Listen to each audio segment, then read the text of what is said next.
آپ کا یہ جو سوال ہے یہ تھوڑا سا نا لا آف اٹریکشن سے ریلیٹڈ ہے یا لا آف مینیفیسٹیشن سے ریلیٹڈ ہے. یعنی یقین کی بنیاد پہ فیصلہ کرنا. ٹھیک ہے, یعنی یقین اتنا بڑا ہے کہ آپ کو یقین ہو جاتا ہے کہ ایسا ہو جائے گا. ٹھیک ہے, اس کو کہتے ہیں اس کو میں نام دے دیتا ہوں مینیفیسٹڈ ڈیسیژن. ٹھیک ہے, مینیفیسٹ یعنی آپ نے مینیفیسٹ کر لیا ہے, آپ نے یقین کر لیا ہے, آپ کو یقین اتنا زیادہ ہو گیا ہے کہ ایسا ہو جائے گا, اور آپ کو ایسا لگ رہا ہے, آپ بڑے یقین کے ساتھ کہتے ہیں کہ جی ہاں جی ایسا ہی ہوگا. ٹھیک ہے, اور آپ اس پہ تکیہ کر کے بیٹھ جاتے ہیں کہ یہ ایسا ہی ہوگا. دیکھیے یہ جو دوسرا جملہ ہے نا, جو تکیہ کر کے بیٹھ جاتے ہیں, یہ غلط ہے. جو پہلا پارٹ ہے وہ ٹھیک ہے. اگر آپ لا آف مینیفیسٹیشن پڑھیں یا لا آف اٹریکشن پڑھیں بائی روندا بارن. روندا بارن ایک رائٹر ہے, ایک فیمیل رائٹر ہے, اس نے بہت کتابیں لکھی ہیں, اس کے لیکچرز بھی یوٹیوب پہ پڑے ہوئے ہیں. اگر آپ ان کو ڈیٹیل سے پڑھیں, ٹھیک ہے, تو اس سے آپ کو پتا چلے گا کہ لا آف اٹریکشن واقعی کام کرتا ہے اور لا آف مینیفیسٹیشن بھی کام کرتا ہے. یہ بیسیکلی دونوں ایک ہی چیزیں ہیں, لیکن اگر آپ اس کو ڈیٹیل میں پڑھیں, ڈیٹیل میں اسٹڈی کریں, اور آپ کی لائف میں, پرسنل لائف میں جو آپ نے ڈیسیژن لیے تھے لا آف مینیفیسٹیشن کی بنیاد پہ, لا آف اٹریکشن کی بنیاد پہ, اور جن فیصلوں میں آپ کو کامیابیاں حاصل ہوئی ہیں, اس کے ساتھ آپ کو پتا چلے گا کہ جن فیصلوں کے ساتھ ایفرٹ تھی وہ تو ویسے ہوئے, جن فیصلوں کے ساتھ ایفرٹ نہیں تھی, کوشش نہیں تھی, یا بلیف کمزور تھا, وہ اس طرح نہیں ہوئے. یعنی کل ملا کے بات کرنے کا مقصد یہ ہے کہ لا آف مینیفیسٹیشن بھی تبھی کام کرے گا جب اس کے ساتھ ایفرٹ, اس کے ساتھ یقین ہوگا. ٹھیک ہے, اب یقین کی بھی دو قسمیں, ایک تو ہے اندھا یقین. ٹھیک ہے, دیکھیے اندھا یقین تو ہے بالکل بلائنڈلی, آپ کچھ نہیں کرنا چاہ رہے, کوئی ہمت نہیں, کوئی کوشش نہیں کرنا چاہ رہے, اور آپ کو کسی نے سمجھا دیا ہے کہ سارا دن بس بیٹھ کے ایک ہی ٹاپک پہ سوچتے رہو تو آپ کو یہ چیز مل جائے گی.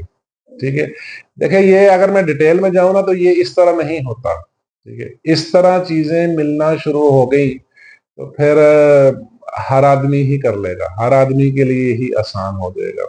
ٹھیک ہے, پھر ایفرٹ کی طرف کوئی نہیں آئے گا, پھر کوشش تو کوئی بھی نہیں کرے گا. یہ ایکچولی اس طرح نہیں ہوتی. دیکھیے اس میں ایک لک کا بڑا فیکٹر ہے, نصیب بھی ہے, نصیب کا بڑا کردار ہے. جیسے ایک قدم آپ تدبیر سے اٹھاتے ہیں تو دوسرا قدم تقدیر سے اٹھتا ہے, یہ باتیں سیکھیں.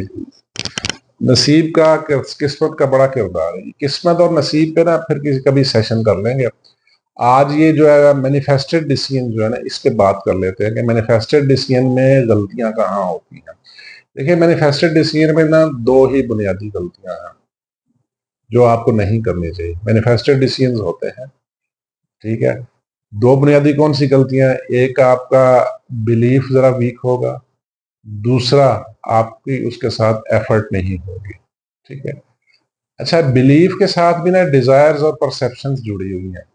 ٹھیک ہے, یہ بڑی غور طلب باتیں ہیں, اس کو نا تھوڑا ڈیپلی سمجھنا پڑے گا, تھوڑا گہرائی میں جا کے سمجھنا پڑے گا. اور آپ نے جو ماضی میں جتنے بھی فیصلے کیے ہیں ان کو ریفرنس لے کے دیکھیں, پھر آپ کو پتا چلے گا کہ مینیفیسٹڈ ڈیسیژن کیوں کمزور ہوتے ہیں زیادہ تر. اس کی وجہ یہی ہے کہ خالی اندھا یقین کر لینا, اندھا دھن یقین کر لینا اور کوشش نہ کرنا اور بلیف کا کمزور ہونا, ٹھیک ہے, وہ مینیفیسٹڈ ڈیسیژن جو وہ صحیح نہیں ہوتا. ٹھیک ہے, مینیفیسٹڈ ڈیسیژن کی میں آپ کو تھوڑا ڈیفینیشن بھی بتا دیتا ہوں. مینیفیسٹڈ ڈیسیژن, آپ نے بیٹھے بٹھائے, ٹھیک ہے, آپ کو کوئی خیال آیا اور آپ نے بول دیا ہاں جی یہ ایسا ہوگا, اور آپ نے کیوں ایسے بول دیا, کیونکہ وہ آپ کی ڈیزائر ہے. آئی ڈونٹ نو وہ ٹرو ڈیزائر ہے یا فیلس ڈیزائر ہے, اس کا آپ کو بھی صحیح علم نہیں ہے. آپ میری ویڈیو دیکھیں ٹرو ورسز فیلس ڈیزائر, اس میں پتا چلے گا کہ ٹرو ڈیزائر کون سی ہوتی ہے اور فیلس ڈیزائر کون سی ہوتی ہے. یعنی جو گریڈ اور لسٹ کی بنیاد پہ جو ڈیزائرز ہیں وہ فیلس ہیں, اور جو نیڈ بیسڈ ہیں یا پرپس بیسڈ ہے, ایمبیشن بیسڈ ہے, میننگ بیسڈ ہے, وہ ٹرو ڈیزائرز ہے. ٹھیک ہے, اور کسی کو دیکھا دیکھی کوئی ڈیزائر پیدا ہوگی تو وہ بیسیکلی فیلس ہوگی. ٹھیک ہے, تو یہ تھوڑا نا یہ چین ہے پوری. یہ اتنا آسان نہیں ہے کہ بیٹھے بیٹھے کچھ بھی سوچنا شروع کر دیا اور ویسا ہو جائے گا. بھائی ایسے نہیں ہوگا. مینیفیسٹڈ ڈیسیژن اس لیے اکثر فیل ہو جاتے، غلط ثابت ہوتے. تو پلیز مینیفیسٹڈ ڈیسیژن نہ کریں، یعنی بلا وجہ بیٹھے بیٹھے سوچ کے کہاں جی ایسا ہو جائے گا جی، اور کوشش کی نہ، بلیف کمزور ہے، ایفرٹ نہیں کی، ٹرو ڈیزائر تھی نہیں، ٹھیک ہے، اس پہ کام تو کیا نہیں، ورکنگ کی نہیں، ڈائریکشن دیکھی نہیں، اور آپ نے ایسے ازیوم کر لیا. ٹھیک ہے. یہ جو ایک جملہ آپ سوسائٹی میں چل رہا ہو جی، وہ کائنات کی ساری طاقتیں مل کے وہ چیز آپ کو حاصل کرانے میں جت جاتی ہیں. یار یہ باتیں ٹھیک ہیں لیکن یہ اس طرح نہیں ہے. اگین اس کے ساتھ نا ایفرٹ جڑی ہوئی ہے، اگین اس کے ساتھ آپ کا ٹرو بلیف جڑا ہوا ہے. ٹھیک ہے. اس طرح نہیں ہے، چیزیں اسباب کے ساتھ ہوتی ہیں، چیزیں ریزنز کے ساتھ ہوتی ہیں. ریزنز اور اسباب کے بغیر چیزوں کا ہونا مشکل ہوتا ہے، ٹف ہے.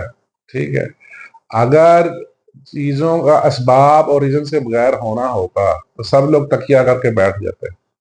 کوشش تو کوئی بھی نہ کرتا، بس خالی بیٹھ کے سوچتے رہو آپ کو کامیابی مل جائے گی. سوری بھائی، ایسا نہیں ہے. اور لا آف اٹریکشن بھی یہ نہیں کہہ رہا. لا آف اٹریکشن اور لا آف مینیفیسٹیشن یہ کبھی نہیں کہتا کہ آپ کوشش نہ کریں، آپ آرام سے بیٹھے رہیں ٹھنڈے کمرے میں، اے سی لگا کے ٹی وی دیکھتے رہیں اور بس اس کے بارے میں سوچتے رہیں تو ایسا ہو جائے گا. یہ اس طرح نہیں ہوگا، اس کے ساتھ آپ کو ایفرٹ کرنی پڑے گی. اچھا، اس